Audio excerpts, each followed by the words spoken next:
ఏదన్నా పద్ధతి ఉండాలా మాట్లాడితే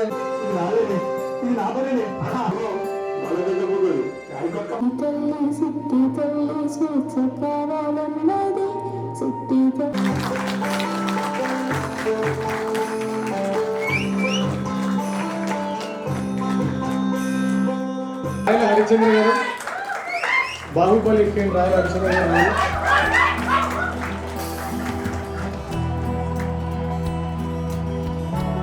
రాజ్ కుమార్ గారు సౌండ్ మిక్సింగ్, దయచేసి రావాలి వేదిక మీదకి. ఈ చిత్రానికి పనిచేసిన చరీస్ రిచర్డ్సన్ తను యూకేలో ఉన్నారు, మ్యూజిక్ బ్యాక్గ్రౌండ్ ఇచ్చారు. ఇది ఒక డిఫరెంట్ ఫిల్మ్ చేసిన ఒక ప్రాజెక్ట్ వర్క్ యాక్చువల్లీ యూకేలో ఫిల్మ్ మేకింగ్ కోర్సులో భాగంగా చేయడం జరిగింది. దట్టు ఇక్కడ గ్రామీణ నేపథ్యంలో తప్పు తీసుకొని చేసుకున్నాం. ఆంధ్ర ఎస్పెషలీ ఒక పర్పస్ కోసం చేసిన film. It's more of a requirement.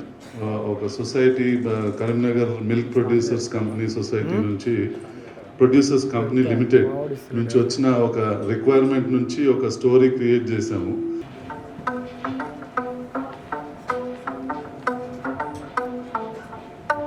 ఇంత మంచి కార్యక్రమానికి పిలవగానే వచ్చిన రాష్ట్ర ప్రణాళిక సంఘం ఉపాధ్యక్షులు బోయినపల్లి వినోద్ కుమార్ గారి సతీమణి డాక్టర్ మాధవి గారిని సాధారణంగా ఆహ్వానిస్తున్నాం. ఈ వేదిక మీదకి ప్లీజ్. అత్యంత ఆప్తులు, మిత్రులు, టీవీ సినిమా నటులు లోహిత్ కుమార్ అని ఆహ్వానిస్తున్నాను.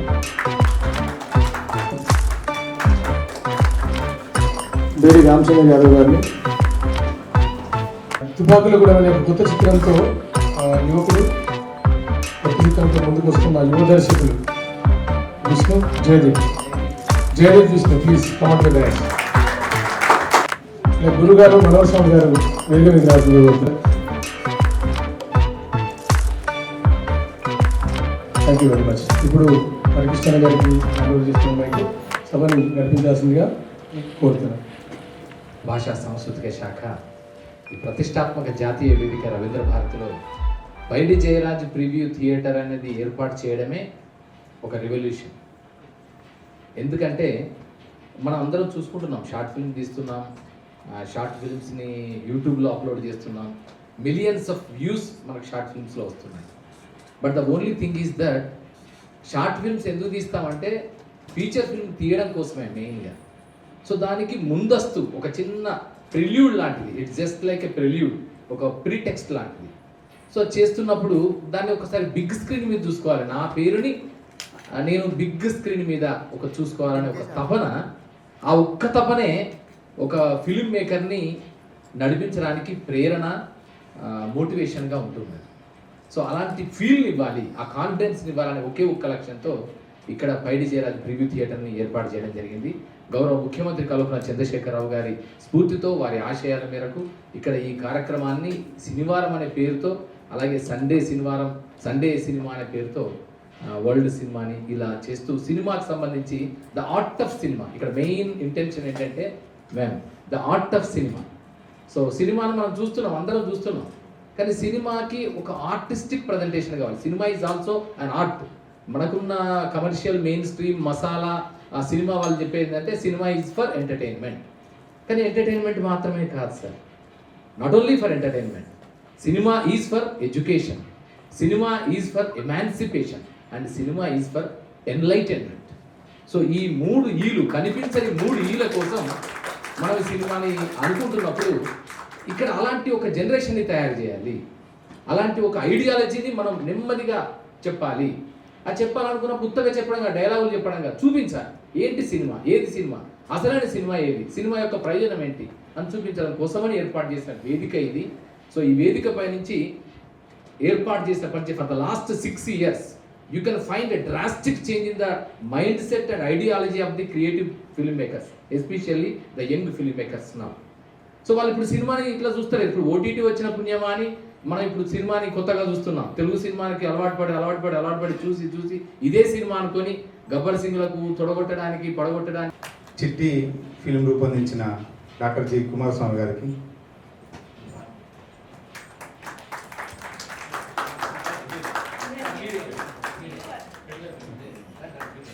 శాఖ తరపున చిరు సత్కారం.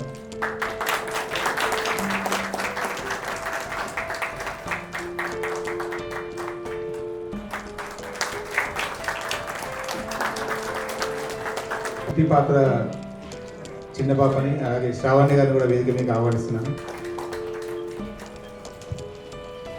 ఇక్కడ తన బిడ్డ మేడం యాక్చువల్లీ. అయితే అనుకోకుండా వచ్చింది. బట్ లక్ ఏంటంటే ఈరోజు పాపారావు గారి సినిమా ఒకటి మ్యూజిక్ స్కూల్ అని స్టార్ట్ అయింది. చాలా పెద్ద ప్రొడక్షన్ ఇళయరాజా గారిది. పాపారావు సార్ ఫిల్మ్లో అవకాశం వచ్చింది తనకి. అలాగే శ్రావణి గురించి చెప్పాలంటే మన వెల్ఫేర్ హాస్టల్లో ఉంటూ చాలా కష్టజీవి, నిరుపేదరికం నుంచి వచ్చి చాలా టాలెంటెడ్గా అక్కడ ఫిల్మ్ స్కూల్ నడుస్తుంది కదా, వేణుగుల ఫిల్మ్ కోర్స్ చేస్తుంది. ఎస్ దానిలో అద్భుతంగా దానిలో నడుస్తుంది. ప్లస్ మంచి కెరీర్ ఉన్నాము. వీళ్ళిద్దరికి కలిపి ఒక వెరీ నైస్.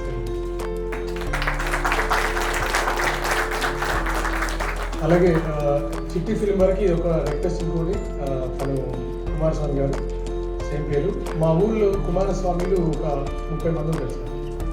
కుమారస్వామి అంటే ఏ కుమారస్వామి అని లేదు, కనిపెట్టడం కష్టము. నెక్స్ట్ సినిమాలో కూడా ఒక మేజర్ ఎలిమెంట్ ఉంటుంది మా ఫిల్మ్లో కూడా. తను సింగరేణి దగ్గర ఉద్యమాల్లో పాల్గొని చాలా గొప్పగా వినోద్ కుమార్ గారి నాయకత్వంలో పనిచేశారు. రిటైర్ అయ్యారు. తను చాలా కోఆపరేట్ చేశారు. ఈ చిట్టి సినిమాలో హరిచంద్ర గారికి వైఫ్గా, తల్లిగా, చిట్టి తల్లిగా నటించిన తను వీరి కూతురే మమత. అలాగే రాజ్ కుమార్ గారు సౌండ్ మిక్సింగ్ చిట్టి సినిమాకి సీనియర్ మోస్ట్ సౌండ్ ఇంజనీర్. ఇప్పుడు రామారాయ స్టూడియో పనులు చేస్తున్నారు.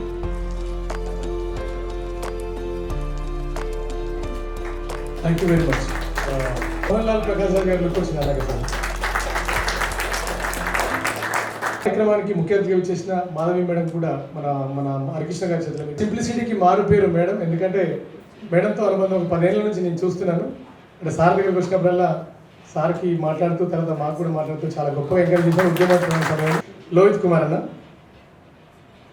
తను నేను PG diploma in theatre arts Telugu యూనివర్సిటీలో చదివాము. శ్రీనివాసరావు గారు ప్లీజ్ సార్. తెలంగాణ వాదుల వేదికను పెట్టి తెలంగాణ ఉద్యమాన్ని ఉధృతంగా నడిపించారు సార్. సెంట్రల్ యూనివర్సిటీలో ఉన్నప్పుడు మాకు చాలా చదువుడు వాదులుగా ఉండేది. సార్ పొద్దున్న లేస్తేనే సమాజ సేవకి వెళ్ళిపోతారు, ఇంట్లో వాళ్ళని పట్టించుకోకుండా. అట్లాంటి ప్రజలు నెంబర్ 1.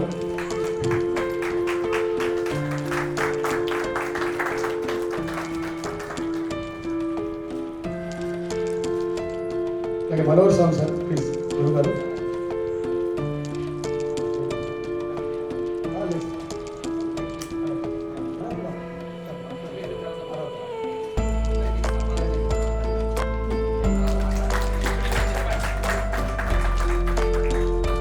చైర్మన్ గారు నాగేశ్వరరావు గారికి హరికృష్ణ గారు షాల్తో సత్కరిస్తారు. కృష్ణ గారు ప్లీజ్. అంటే సక్సెస్ అయిన తర్వాతనే సన్మానం చేసుకుంటారు.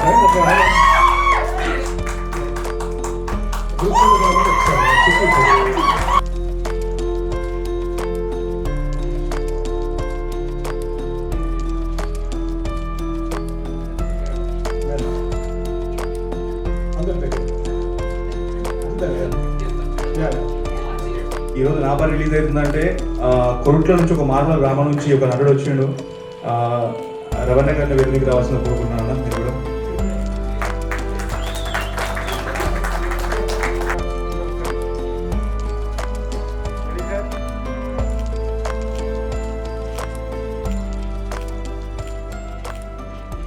సొంత ఊళ్ళో తీశాను. అక్కడంతా సహకరించడంతో ఆ పిల్లలు కానీ, ఆ లొకేషన్స్ కానీ, ఆ పర్మిషన్స్ కానీ చాలా ఈజీగా అయిపోయాయి. ముందుగా కొప్పూరు గ్రామస్తులందరికీ హృదయపూర్వక అభినందనలు తెలియజేస్తూ, ఈ చిత్రం ఒక 3 ఇంటర్నేషనల్ ఫెస్టివల్స్లో కూడా క్వాలిఫై అయ్యి కాంపిటీషన్లో ఉంది. చాలా ఒక మిస్సింగ్ గర్ల్స్ గురించి, అంటే మిస్సింగ్ గర్ల్స్ అంటే నాకు యూకేలో ఉన్నప్పుడు కూడా పోస్టర్స్ చూసిన నేను, మిస్సింగ్ గర్ల్స్ పోస్టర్స్. పలానా మిస్ అయిపోయింది పలానా రైల్వే స్టేషన్ నుంచి అని చెప్పి. సో ఇది నా చిన్నప్పటి నుంచి మనసులో ఉంది. నా చిన్నప్పుడు కూడా ఊళ్ళో వినేది మిస్సింగ్ గర్ల్ స్టోరీస్. సో ఎందుకు ఒక మిస్సింగ్ గర్ల్ లైఫ్ని అందరికీ లక్షల్లో ఉన్న గొంతుకలు, మిస్సింగ్ గర్ల్స్ గొంతుకలు మనం చెప్పొచ్చు, ఎలాగ చెప్పొచ్చు అనే ఉద్దేశంతో వచ్చిన థాట్ అది. ఆ ఒక్క అమ్మాయి ద్వారా ఎంతోమంది, అంటే లక్షల కోట్లలో ఇప్పటివరకు మాయమైపోయారు భూమి మీద. వాళ్ళు ఉన్నారో లేదో తెలియదు, అడ్రస్ తెలియదు, ఎక్కడుండి ఎక్కడున్నారో తెలియదు, అట్లా మిస్ అయిపోయారు.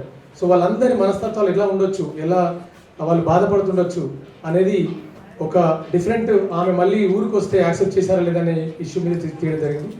సో ఈ ఫిల్మ్ ఆదరించిన అందరికీ ఇప్పుడు యూట్యూబ్లో వస్తుంది, అందరూ చూడొచ్చు. అలాగే శ్రీకాంత్, నరేష్ ఊరు నుంచి వచ్చారు. రాజశేఖర్ చాలా గొప్పగా అసోసియేట్ డైరెక్టర్గా నాకు కష్టపడ్డాడు. అని ఒకసారి గట్టిగా క్లాప్స్ కొట్టాలి ప్లీజ్. ఎందుకంటే చాలామంది ఉంటారు, బట్ కొందరిని మనము మర్చిపోతుంటాము. ఈ ప్రొడక్షన్లో కొలాబరేట్ అయిన మధు ఫిల్మ్ ఇన్స్టిట్యూట్కి ప్రశాంత్ గడ్డం గారు, faculty of Madhu film institute, ఆయనకు కూడా కృతజ్ఞతలు. ప్రసాదరావు గారికి, తర్వాత చిత్రలేఖ స్టూడియోస్ అధినేత అజిత్ నాగ్ గారికి నా ప్రత్యేక ధన్యవాదాలు. ఎందుకంటే ఆ సినిమా మీ సహకారం లేకపోతే రాకపోయేది. చాలా డీలే అయిపోయి ఎక్కడో చిన్నగా ఫోన్లో తీసుకొని మీకు చూపించేవాడు కాదు, దగ్గరికి వచ్చి అన్న టైం ఉందా అని. థ్యాంక్ యూ వెరీ మచ్ హరికృష్ణకి. అలాగే ఈ ప్రస్థానంలో భాగస్వామ్యమైన ఇక్కడికి వచ్చిన అందరూ, ఇండైరెక్ట్గా డైరెక్ట్గా ఉన్న అందరికీ నా శిరస్సు వంచి నమస్కారాలు. చాలామంది గొప్ప వాళ్ళు ఇక్కడ ఉన్నారు. అలాగే వినోద్ కుమార్ గారి గురించి ఒక 2 మాటలు. వినోద్ కుమార్ గారు నేను ఎస్సీలో ఉన్నప్పుడు, ఉద్యమం చేస్తున్నప్పుడు సెంట్రల్ యూనివర్సిటీలో first Telangana student joint action committee establishment చేసింది మేమే. దానిలో భాగస్వామి నేను. సార్ సహకారంతో ఎన్నో ఉద్యమాలు, అంటే థియేటర్ని ఉద్యమానికి అన్వయించాం మనం. Street place in Telangana movement first take up చేసింది వినోద్ కుమార్ సార్ గారి ఆశీస్సులతోనే. దానికి ఒకటే ఒక కారణం, సార్కున్న భావాలు, ఆ కమ్యూనిస్ట్ భావాలు. ఫస్ట్ నుంచి ఆయన స్ట్రీట్ ప్లేల మీద బాగా ఫోకస్ చేసేది. సో అట్లా ఆయన ద్వారా చాలా ఎక్స్పోజర్ మనకి స్టేట్ వైడ్ తిరగడం, అట్లా గుర్తింపు రావడం జరిగింది నాకు. సెంట్రల్ యూనివర్సిటీ అంటేనే కుమారస్వామి అనే దశ ఒకటి వచ్చింది ఉద్యమం టైంలో. కేసీఆర్ గారి ఆశీస్సులతో నేను 2-3 దేశాలలో కూడా, ఇప్పుడు అన్న చెప్పినట్టు చైనాలో మన కళా పరిచయం, తర్వాత థియేటర్ టీచింగ్ కూడా జరిగింది. అంటే చెప్పుకోవద్దు కానీ అవి తెలిసేదాకా చాలా టైం పట్టేటట్టుంది. బట్ చైనాలో నేషనల్ అకాడమీ ఆఫ్ చైనీస్ థియేటర్స్కి ఎంపికైన మొట్టమొదటి భారతీయుని నేను. అంటే అది అక్కడ పేపర్ రాశాను, బట్ ఎవరికి ఇక్కడ తెలియదు. అంటే అప్పుడంతా తెలంగాణ రాలేదు, ఇట్లా ముందుకు తీసుకెళ్లే వాళ్ళు అప్పుడు లేరు హరికృష్ణ లాగా. బట్ అట్లాంటి అచీవ్మెంట్స్ కొన్ని చాలా చేసి, ఆ ఇన్స్పిరేషన్తోనే తెలంగాణ తల్లి, తెలంగాణ మట్టి మీద ఉన్న ప్రేమతోనే తెలంగాణలో ఉన్న ఒక స్టోరీని తీసుకొని, ఎందుకంటే నా చిన్నప్పుడు జరిగిన సంఘటన తీసుకొని దానిని ఫిక్షన్ ఫిల్మ్గా కన్వర్ట్ చేసి తీయడం జరిగింది. ఈ జర్నీ జస్ట్ ఇది ఒక స్టార్ట్అప్ మాత్రమే అన్న.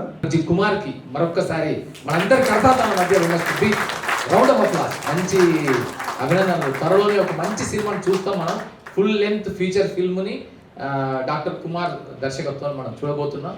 సో దానికోసం వెయిట్ చేద్దాం. ఇప్పుడు ఇది జస్ట్ టీజర్, ఇది లేదా ఆ సినిమాకి చిన్న టీజర్ లాంటిదే. బ్రోకెన్ ఇమేజెస్, తర్వాత నేను బతికే ఉంటాను అనేది ఒక లాంగ్వేజ్ ఓరియంటెడ్గా, అంటే తెలుగు భాష సంబంధించిన కథా నేపథ్యంతో చక్కని సినిమా తీశాడు. దానికి మనం department of language and culture ద్వారా ఉత్తమ షార్ట్ ఫిల్మ్గా అవార్డు కూడా వచ్చింది. సో తర్వాత ఇప్పుడు మనం చూసిన చిట్టి ద మిస్సింగ్ గర్ల్ అనే సినిమా షార్ట్ ఫిల్మ్కి తను యూకేలో ఫిల్మ్ మేకింగ్ కోర్సులో ట్రైనింగ్గా ఉన్నప్పుడు, ట్రైనింగ్ చేస్తున్నప్పుడు దానిలో ట్రైనింగ్లో భాగంగా ఇచ్చిన ఒక టాస్క్లో దానికి బెస్ట్ షార్ట్ ఫిల్మ్గా అవార్డు కూడా వచ్చింది. సో అందుకని ఇది ఉత్తగా మనం అనుకోవాల్సిన అవసరం లేదంటే అంతర్జాతీయ ఎక్కడికైనా వెళ్ళడానికి మన మూలాలే, మన మట్టి కథలే మనకు అవసరం. సో అందుకని వారందరికీ కూడా మరొకసారి కుమార్కి శుభాకాంక్షలు తెలియజేస్తూ, ఇప్పుడు అజిత్ నాగ్ గారు నాబర్రే సినిమా డైరెక్టర్ అనే కాకుండా చిత్రలేఖ స్టూడియోస్ అధినేత, అలాగే చాలా షార్ట్ ఫిల్మ్ తీశారు, చాలా జింగిల్స్, వందలాది జింగిల్స్ చేశారు. క్రియేటివిటీ, మీకు క్రియేటివ్గా ఏదైనా తక్కువ టైంలో 1 minute 30 seconds చేయాలంటే ఖచ్చితంగా ఎవరు గుర్తొస్తారంటే అజిత్ నాగ్ గారే గుర్తొస్తారు. మీరు అనుకోవచ్చు, అరే ఒక హాఫ్ మినిట్ 1 minute అదేముందా అనుకుంటారు. కానీ 3 గంటల సినిమా తీసుడు ఈజీ, కానీ ½ minute సినిమా అంత విషయాన్ని ½ minute చెప్పడం చాలా చాలా చాలా చాలా చాలా చాలా చాలా చాలా కష్టమైన పని. అలాంటి కష్టమైన పని ఎవరు చేస్తారంటే సినిమా క్రాఫ్ట్ మీద 100% కమాండ్ ఉన్న వాళ్ళు మాత్రమే చేయగలుగుతారు. సో అలాంటి 100% కమాండ్ ఉన్న sensitive human being and more of a human touch ఉండే మనిషి సహృదయుడు అజిత్ నాగ్. సో అజిత్ నాగ్, మీరు మీ సినిమా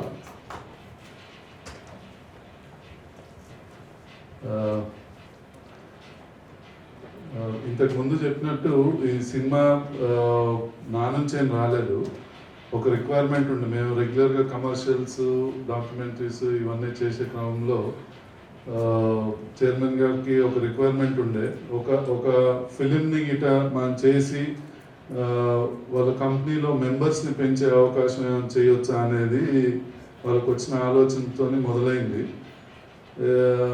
నా పని చాలా తక్కువనే ఉండే, ఎందుకంటే అశోక్ కుమార్ గారిని అడిగేసరికి ఒక అద్భుతమైన కథ రాసిండ్రు. సేమ్ కుమారస్వామి మనకు కాస్టింగ్ చేశారు. సో ఊరు అంతా దొరికింది and we could produce a good film. అది సక్సెస్ అయిందనే అనుకుంటున్నా. చైర్మన్ గారు చెప్పాలి దాని గురించి. 2 సినిమాలు, ఇద్దరు దర్శకుల్ని నేను అభినందించాలి. ఎందుకంటే రెండిట్లో చెప్పే పాయింట్ అసలు లేదు. గట్టిగా మాట్లాడితే ఇదేమో పాలకేంద్రం, పాలకేంద్రంలో మీరు మెంబర్ అవ్వండి మంచి జరుగుతుందని చెప్పాలి అంతే. దాంట్లో ఇంకా అంతకుమించి ఏం లేదు. దాన్ని అంత సినిమాటిక్గా నా బర్రే అని చెప్పి దాన్ని అసలు ఆ టెన్షన్ అసలు బర్రే అవుతుందా కాదా, అతనికి పెళ్ళి అవుతుందా అవదా, అక్కడ దాకా తీసుకెళ్ళి ఫైనల్గా పాలకేంద్రం పెట్టే స్థాయికి తీసుకెళ్ళారు దాన్ని. Sir God bless you for creating such a wonderful story. అంటే ఒక రైటరు ఒక రాసిన దాన్ని ఒక దర్శకుడు తీయగలిగితే ఏ స్థాయిలో ఎంత ఇంపాక్ట్ ఉంటుందో చెప్పింది నా బర్రే. That's greatness. అంటే దీంట్లో అంటే ఫస్ట్ నుంచి చూసుకుంటూ వెళ్తున్నా. అంటే విజువల్గా గ్రాండియర్ ఉంది, నో డౌట్. మేకర్స్ అద్భుతంగా తీస్తున్నారు, కెమెరా, టెక్నికల్గా వాల్యూస్ అన్నీ హై స్టాండర్డ్స్లో ఉన్నాయి. అసలు ఏం చెప్పాలనుకుంటున్నారు వీళ్ళు? ఫస్ట్ బయట బోర్డు దగ్గర కొట్టింది నాకు, నా బర్రే ఏంది ఇది, నా బర్రే కోసం రవీంద్ర భారతికి ఎందుకు వచ్చాను నేను? సరే, చిట్టి ది మిస్సింగ్ గర్ల్ నేనేమో కుమార్ కోసం చూడాలి, ఎందుకంటే ఇంకా మా ఇద్దరు జర్నీ ఒకటే కాబట్టి. So entry was super. So Ajith garu, god bless you.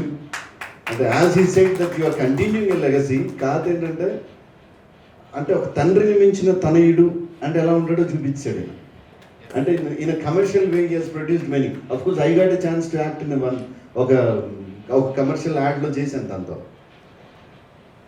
Then Kumar, అసలు కుమార్ చాలా విచిత్రమైన జర్నీ సార్. మీరు అన్నట్టు మట్టిని ముట్టుకుంటే కథలు చెప్తుంది అన్నట్టు మేమిద్దరం అసలు ఎందుకు జాయిన్ అయ్యాడో ఆయనకు తెలుసో తెలీదో నాకైతే తెలియదు.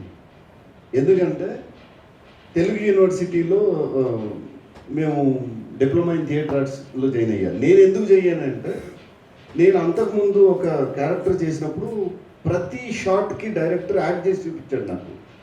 నేను కన్ఫ్యూజ్ అయిపోయి ఓహో నాకు యాక్టింగ్ రాదేమో, then I should get train first. అందుకని నేను ఆపేసి ఫస్ట్ అక్కడ జాయిన్ అయిపోయాను. కానీ అక్కడికి వచ్చాడు. నాకేమో అవసరం, ఒక దగ్గర ఛాలెంజ్ అయింది, ఈయనకి ఎందుకు అవసరమో తెలియదు. So we travelled. అక్కడ మంచి పాడేవాడు, ఈయన బాగా పాడేవాడు. నేను అనుకున్న మంచి సింగర్ అవ్వాలని ఎక్కడికి వెళ్ళినా ఇంట్లో పాడించడం మొదలెట్టా. అప్పుడు రమణ గోగుల సిరీస్ నడుస్తుంది, రమణ గోగుల లాగే పాడేవాడు. మధ్య మధ్యలో అద్భుతంగా మ్యూజిక్ నోడుతూ కూడా, అంటే బీట్ బాక్సింగ్ కూడా చేస్తూ పాడేవాడు. పాట మ్యూజిక్ రెండు కలిపి పాడేవాడు. సో నేను అనుకున్నా ఇతను ట్రావెల్లో మంచి సింగర్గా, అంటే ఇట్లాంటి ప్రయోగాలు లేవు కాబట్టి అలా సెటిల్ అవుతాడేమో అనుకున్నాను. దెన్ నేను డిప్లొమా థియేటర్ నేను ఆపేస్తే తను పీజీ చేశాడు. పీజీ చేసిన తర్వాత దాంట్లో డాక్టరేట్ చేశాడు. ఎక్కడెక్కడికో వెళ్ళిపోయాడు. మళ్ళీ చైనా అన్నాడు, తర్వాత లండన్ అన్నాడు. ఏమైపోతాడు రైడ్ అనుకున్నాను నేను. మళ్ళీ ఇప్పుడు వచ్చి now is principal prestigious Madhu film institute. Madhu film institute is not a small institute. దానికి ప్రిన్సిపల్ అవ్వడం అంటే it's very big achievement. Kumar, god bless you. మీ స్నేహితుడిగా నేను ఉన్నందుకు, ఇలా చెప్పుకున్నందుకు I'm proud of you boss. So ఈ 2 సినిమాలు అంటే చిట్టి ది మిస్సింగ్ గర్ల్, అది కూడా అలాగే. అంటే మనం చుట్టూ చూసేవి, అంటే ప్రతి ఈ స్టోరీ ఒక ఇదేంటంటే మిస్ అయిపోతారు. కానీ నాకు కదిలిచ్చింది ఏంటంటే ఇంటికి వచ్చిన తర్వాత వాళ్ళిద్దరూ హత్తుకున్నారు, కానీ వాళ్ళ లోపల ఒక బాధ ఉంది మళ్ళీ. అంటే ఊళ్ళో అందరూ ఏమనుకుంటున్నారు, ఇన్ని రోజుల తర్వాత వచ్చిందని ఒక పాయింట్కి ఇట్ టచ్డ్ మీ. అంటే గుండెని కదిలిచ్చింది ఏంటంటే కూతురు వచ్చిందన్న ఆనందం లేదు ఆ తండ్రికి, కూతురు వచ్చిందన్న ఆనందం ఆ తల్లికి లేదు. అప్పటి వరకు ఉంది, కానీ వాళ్ళేమనుకుంటారో వీళ్ళేమనుకుంటారో అనే బాధ మళ్ళీ కొట్టింది వాళ్ళని. అది తట్టుకోలేక మళ్ళీ తిరిగి వెళ్ళిపోయింది ఆ పిల్ల, చిట్టి ది మిస్సింగ్ గర్ల్. అట్లా ఈ 2 ఈరోజు దే టచ్డ్. అంటే that is the cinema, this is the cinema. Cinema అంటే ఇంకేదో కాదు. సినిమా అంటే ఇది. సినిమా అంటే నీ హృదయాన్ని తట్టి లేపేది. సినిమా అంటే నిన్ను కదిలిచ్చేది. సినిమా అంటే ఒక్కసారన్నా నీ కళ్ళలో కొంచెమన్నా తెలియకుండా నీళ్ళని బయటకు తెచ్చేది సినిమా. నిన్ను పాత్రలోకి తీసుకెళ్లేది సినిమా. So god bless you both of you and we're expecting much more. Kumaraswamy కళ్ళకు నీళ్లు తెప్పించేటటువంటి ఒక సన్నివేశాన్ని, సో అది సినిమా కాదు, అది జీవితాల సన్నివేశం, దాన్ని దారంలాగా గుచ్చి దాన్ని సినిమాగా మార్చాడు తమ్ముడు కుమారస్వామి. మొట్టమొదటిసారిగా మేము తెలంగాణ వచ్చినాక కొత్తలో ఫస్ట్ రవీంద్ర భారతిలో మొట్టమొదటి వేసినటువంటి నాటకం పోరుగాలి. తెలంగాణ ఉద్యమం మీద రాసినటువంటి మొట్టమొదటి నాటిక. షేక్స్పియర్ నాటికను అడాప్షన్ చేసి నేను రాస్తే తను ఇక్కడ న్యూజిలాండ్ నుంచి డైరెక్టర్ తెచ్చిండు. ఈడగాదు అడగాలి వాళ్ళ కోసం రావాలి, ఇటీవల మనకి రాలేదు. 7 కిలో న్యూజిలాండ్ నుంచి ఒక మేడం డైరెక్టర్ తీసుకొచ్చి దానికి చాలా కష్టపడి ఒక 2-3 ప్రదర్శనలు ఇచ్చారు. నమస్కారం. ఇది నేను బేసికలీ నాకు ఈ ప్రపంచం తెలియదు, నాకు హాస్పిటల్ ఇల్లు మాత్రమే తెలుసు. కానీ కుమారస్వామి తనకు చాలా దగ్గర కాబట్టి ఆయన ఫీల్ కావద్దని నేను వచ్చిన. మరి ఈ ప్రపంచానికి నేను ఏం మాట్లాడతాను, నేను ఏం చేస్తా ఇక్కడికి వచ్చి నేను. బట్ కానీ మామూలుగా సినిమాలు చూడడం నాకు చాలా ఇష్టము. మల్లేశమైన మీదాగా అయినా ఆల్. బట్ ఆయన చాలా మంచి మెసేజ్ ఇచ్చిండు. చిట్టి అది నేను ఫస్ట్ దానికి రాలేకపోయినా చిట్టి అది చూసినాను. అంటే ప్రతి గర్ల్ కూర్చొని ఆలోచించుకోవాలి వెదర్ ఆమె అక్కడే ఆ ఊర్లో ఉండి అక్కడ ఉండే పిల్లలు మారిస్తే బాగుంటుందా, పోయి సిటీలో ఎవరిని మార్చగలుగుతాం? లేదు, నా ప్రకారం అయితే ఆ ఊర్లోనే ఉండి కనీసం ఆ ఊర్లో ఉండి అక్కడ కొంత ఒకరిని ఇద్దరిని మార్స్తే అది బెటర్ ఏమో అని అనిపించింది నాకు. సిటీలో ఎవరిని మార్చలేము, కనీసం ఊర్లలోనే ఉంటే మార్చగలం. అంటే ఎవ్రీబడి హ్యాస్ టు థింక్ ఈ మెసేజ్ ఎట్లా వర్తిస్తుంది ఏంటి అని. నాకు యాజ్ ఎ లేడీ నేను గైనకాలజిస్ట్ని బేసికల్లీ. నా దగ్గరకు అందరు పేషెంట్స్ వస్తూ ఉంటారు. సో నేను మామూలుగా ప్రాక్టీసే చేయడం కాకుండా నేను దాదాపు 2 decades పైనుంచి ప్రాక్టీస్ చేస్తున్నాను, 25 years నుంచి. సో నా దగ్గరికి అందరు 3 decades మనుషులు వచ్చిపోయినారు. అయితే వాళ్ళ ప్రాబ్లమ్స్ కూడా బేసికలీ వెనకటి నుంచి ఏంటి, వాళ్ళ ప్రాబ్లమ్స్ అన్నీ కూడా మాకు చెప్తూ ఉంటారు. మేము ఏదో కౌన్సిలింగ్ చేస్తాము, చెప్తాము, సగం ప్రాక్టీస్ చేస్తాము. అప్పుడు సో నాకు ఇది ఒక మెసేజ్ లాగా అనిపించింది. బట్ ఐ వాజ్ థింకింగ్, ఆ సినిమా చూసుకుంటూ అనుకుంటున్నాను, ఆ అమ్మాయి ఊర్లోనే ఉంటే బాగుండేదేమో, ఊర్లో ఉండి అక్కడ కొంచెమైనా మార్చగలిగితే బాగుండేదేమో, అది నా ఉద్దేశము. But I don't know. అందరికీ నా వ్యూస్ మీ అందరితో షేర్ చేస్తాను. ఈ అవకాశం ఇచ్చిన నా సోదరుడు జి కుమారస్వామికి ముఖ్యంగా కృతజ్ఞతలు. నేను ఎందుకంటే దాదాపుగా ఈ 2 సినిమాల గురించి అందరూ మాట్లాడారు కాబట్టి నేను ఒక నటుడిగా మాత్రమే మాట్లాడతాను. ముఖ్యంగా ఈ సినిమాలో చిట్టి సినిమా నాకు అతను చెప్పిన పాయింట్ చాలా చిన్నది నాకు చెప్పింది. నాకు క్యారెక్టరైజేషన్ చెప్పాడు అంతే, అంతకుమించి ఇంకేం చెప్పలేదు.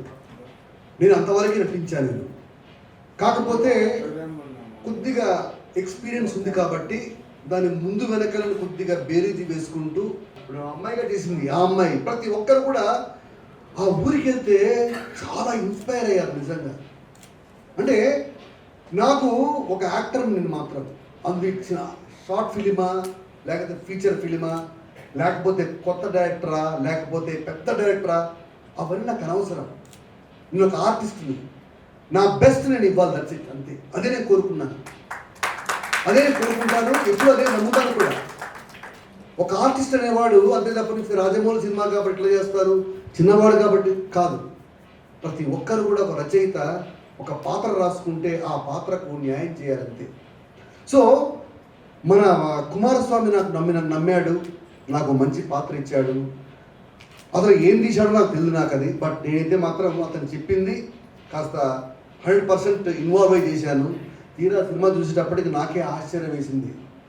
నేను చూసింది నేను చేసిన దానికి చాలా ఫరక్ ఉంది. ముఖ్యంగా చిట్టి లాంటి అమ్మాయి క్యారెక్టర్ నిజంగా పవర్ఫుల్ క్యారెక్టర్.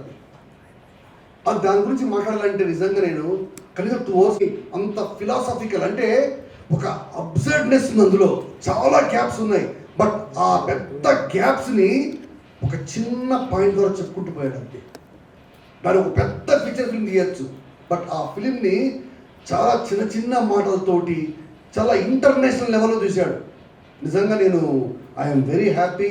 2 అద్భుతమైన సినిమాలను చూసినటువంటి ప్రేక్షకుడిగా, తెలంగాణ వాదిగా ఎంతో ఆనందాన్ని పొందుతూ మన కుమార్ ఎందుకంటే అతనే ఓ మట్టిలో మాణిక్యం, ఆ మాణిక్యం తనకు తాను సానబట్టుకుంటూ ఒక అద్భుతమైన నటుణ్ణి తనతో పాటు ట్రావెల్ చేస్తూ పైకి తీసుకొస్తూ అతి త్వరలో మనకు కాబోయే సూపర్ స్టార్.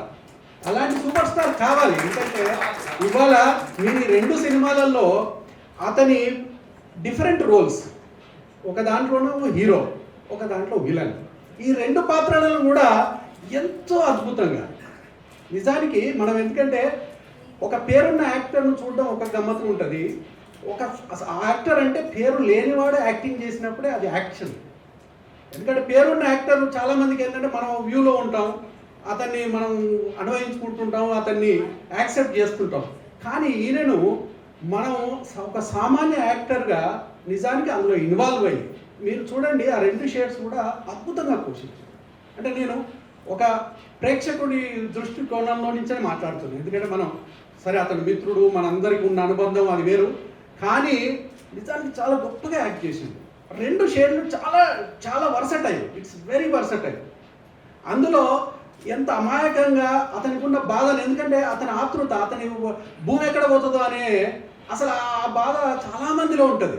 ఒక సామాన్యుడికి అది చాలా పెద్ద విషయం అది. అటువంటిది అంత అద్భుతంగా నటించినటువంటి ఆయనకు తప్పకుండా మనం అప్రిషియేట్ చేయాల్సిందే. అదే కాకుండా అందులో ఉన్న ఇప్పుడు మీరు అన్నట్టు టిఎన్ఆర్ గారు వారికి శ్రద్ధాంజలి ఘటిస్తూ అతను కూడా చాలా అద్భుతంగా యాక్ట్ చేసిండు. తర్వాత మన కుమార్ నాకు చాలా రోజుల నుంచి పరిచయం. మేము అందరం కూడా ఏంటంటే ఈ తెలంగాణ ఉద్యమంలో పోతూ చాలాసార్లు మనం అనుకునేవాళ్ళం ఏ రోజు వస్తుంది సినిమాలో తప్పకుండా ఓన్లీ తెలంగాణ పల్లె భాష యాస ఇదే ఉండే సినిమాలు వస్తాయా, వచ్చిన నాడే తెలంగాణ వచ్చినట్టు. అది ఇవాళ మన మామిడి హరికృష్ణ గారు వారి ఆధ్వర్యంలో నిజానికి ఆ కళను సాకారం చేసుకుంటున్నందుకు ఒక తెలంగాణ వాదిగా చాలా సంతోషిస్తున్నాను. నా సైడ్ నుంచి కూడా ఎప్పుడంటే అప్పుడు సరే వేడి నీళ్ళకు చన్నీళ్ళు గానో, చన్నీళ్ళకు వేడి నీళ్ళు గానో నా తోడు మాత్రం తప్పకుండా ఉంటుంది. అందుకనే నేను కుమార్ ఎప్పుడు ఏ ఫంక్షన్కి పిలిచినా తప్పకుండా వచ్చి, ఎందుకంటే మనం చేయగలిగేది ఏంది, ఇతరత్ర ఏం చేసినా చేయకపోయినా ప్రోత్సహించడం, ఒక ఫ్రెండ్గా మనం ప్రోత్సహించడం ఇది చాలా ఇంపార్టెంట్. కాబట్టి నేను I will make a note and దాదాపు నేను చాలా మటుకు ఆయన కార్యక్రమాలు అన్నిటికీ అటెండ్ అవ్వడానికి ప్రయత్నం చేస్తుంటా. ఇదే మనం చేయగలిగేది. ఒక ప్రేక్షకుడిగా ఇలా చాలా ఒక ఫుల్ మీల్స్ తిన్నటువంటి ఒక భోజన ప్రియునిగా మీ అందరికీ నమస్కారం. తెలంగాణ రాష్ట్రంలో మారుమూల గ్రామాలలో కూడా ఎంతోమంది ఆనిముత్యాలు ఉన్నారు. వాళ్ళందరినీ కూడా ఇట్లాంటి మన మట్టిలో మాణిక్యం లాగా మన కుమారస్వామి కానీ, మన జీకే గారు కానీ, ఇట్లా ఎంతోమంది ఈరోజు యాక్టర్గా, కళాకారుగా, డైరెక్టర్గా మరి ఎంతోమంది వాళ్ళ ఒక ప్రతిభను మరి మనందరికి పరిచయం చేసినందుకు వారి అందరికీ కూడా హృదయపూర్వక ధన్యవాదాలు తెలియజేసుకుంటూ, మరి ఇట్లనే మన గ్రామాలలో కూడా ఎన్నో కళలు అంతరించిపోతున్నాయి. ఈ కళలను అన్నిటినీ ఇలాంటి పెద్దల ద్వారా ఆదరణ పొంది మరి కళలను కూడా మనం బతికించుకోవాల్సిన అవసరం ఉంది. సమాజంలో అన్నిటికీ మించిది కళలు కూడా మనం అందరూ బతికించుకోవాలి, కళాకారులను బతికించుకోవాలి. కళను ఆదరించే గొప్ప మనసున్న మీ అందరికీ కూడా శిరస్సు నమస్కారం తెలియజేస్తూ ఈ అవకాశం ఇచ్చిన మీ అందరికీ మరోసారి ప్రత్యేక ధన్యవాదాలు. జై తెలంగాణ. సిట్టి సినిమా ద్వారా నేను ఇక్కడికి రావడం, ఎందుకంటే మా తమ్ముడే. ఎందుకంటే గ్రామంలో మేము దాదాపు 10-20 మంది ఒకటే పేరు మీద ఉంటారు. ఏంటంటే గద్ద కుమారస్వామి అంటే అందరు గద్ద కుమారస్వామి, నన్ను సింగరేణి కుమారస్వామి అంటారు. రామగుండాలో పోటీ చేసిన కాబట్టి ఎమ్మెల్యే కుమారస్వామి అంటారు. మేడం కూడా ఇక్కడ సంతోషం అనిపించింది. ఈ అవకాశం ఇచ్చిన మీ అందరికీ మరొకసారి ధన్యవాదాలు తెలియజేస్తూ, ఏదైనా కానీ ఈ సినిమాలు అంటే నాకు కూడా బాగా ఇష్టం ఉండే. ఆ బెడ్స్ కొట్టింది కాబట్టి అప్పుడు రాలేదు కాబట్టి ఇప్పుడన్నా తమ్ముతో నుండి ఈ కార్యక్రమంలో అన్నింటిలో కూడా పాల్పంచుకొని ఒక రైతుదన్నా, ఒక కార్మికుదన్నా ఏదో ఒకటి తీయాలనే కోరిక ఉంది. దాంట్లో కూడా ఏదో ఒకటి చేయాలని కోరిక ఉంది. ఆ కోరిక నెరవేరుస్తాడు తమ్మునింట ఉంటా చేయకుండా కానీ మన ఎంబడి అన్న తమ్ముడిని ముందు తీసుకుపోదామని ఈ సందర్భంగా తెలియజేసుకుంటూ ముగించుకుంటాం. జై Telangana. Thank you very much sir. అయితే అన్నది కూడా చిన్న విషయం. దాశరథి గారు చెప్పినట్టు తెలంగాణ మనిషిలో అమాయకత్వం, అంతర్ముఖత్వం, తిరగబడే తత్వం, ఆ 3 ఉన్న బెస్ట్ పర్సన్ నేను చూసి నేను పుట్టినప్పటికీ ఈయన అసలు చిన్నప్పుడు గుట్టలకు వెళ్ళి పొలం లేకుంటే అడవిని సాఫ్ చేసి పొలం చేసి దాన్ని అంత కష్టపడ్డ జీవి తిరిగి సింగరేణిలో కార్మికుడిగా ఉద్యోగం పొంది నాయకుడిగా ఎదిగి ఎమ్మెల్యేగా పిఆర్పి నుంచి చిరంజీవి గారు టికెట్ ఇస్తే పోటీ చేసి సినిమాలలో వచ్చి అసలు ఒక సంచలనం అన్నమాట మా ఊళ్ళో. వాన చినుకు ఆకాశం నుంచి పడుతుంది, చినుకు పడింది, చినుకు చినుకుగా మారి నదిగా మారి ఆ నది ఒక ప్రవాహంగా మారి గంగా నదిలాగా ఉత్తమంగా మారుతూ మారుతూ ప్రాజెక్టులు కట్టుకుని పోతూ నింపుతూ చివరికి దాని గమయము అందరికీ తెలిసిందే. ఒక కళాకారుడి జీవితం కూడా ఒక మహాసముద్ర నదిలాగా ప్రవాహంగా మొదలవుతుంది. అలాగే మా కుమార్ కూడా కష్టాల అడుగు నుంచి ఒక చిన్న చినుకులాగా నదిగా ఒక్కొక్క చినుకు అయిపోయి చిన్న నది అయ్యి కొండ వాగయ్యి ఆ తర్వాత వాగయ్యి ఆ తర్వాత పెద్ద గంగా నది అయ్యి అలా ఇప్పుడు గంగా నది వైపు వాడి అడుగులు పడ్డారు. ఈ మహానది ఈరోజు మామిడి హరికృష్ణ గారు అన్నట్టుగా ఒక వందల వేల మంది కళాకారుల యొక్క జీవితాలకు మారుతూ తనలో చాలా నదులను కలుపుతూ అలా ఒక ఉన్నత తరంగంగా చాలా పైకి ఎదగాలని మనస్ఫూర్తిగా ఆశిస్తూ ఆకాంక్షిస్తూ ఆ దైవానుగ్రహం సదా ఉండాలని కోరుకుంటూ ఈ సభావేదిక ముఖంగా నేను అంటున్నాను. అదిగాక లోహిత్ గారు కూడా దీర్ఘిస్తాను. లోహిత్ గారు కూడా మేమంతా లోహిత్ గారు నేను సహా విద్యార్థులు. యొక్క నాబరే యొక్క సారాంశం ఏంటంటే ఎక్కువ మెంబర్స్ కావాలి దీనిలో, ఎందుకంటే ఇది ఉంటే రైతులకు అభివృద్ధి చెందుతుంది అనే ఉద్దేశము వాళ్ళకి క్రియేట్ చేయాలనే ఉద్దేశంతో ఈ ప్రైవేట్ డైరీస్ ఏ విధంగా రైతులకు సహాయపడరు, వాళ్ళ సొంతం కొరకే యూజ్ చేసుకుంటారు, కానీ కోఆపరేటివ్ మాత్రము రైతుల కొరకే రైతుల ద్వారా నడిచేటువంటి సంస్థగా ఉంటుందని చెప్పి ఆ కాన్సెప్ట్ వారికి చెప్పినప్పుడు వాళ్ళు బ్రహ్మాండంగా మరి ఇదొక ఫిలిం తీయడం జరిగింది.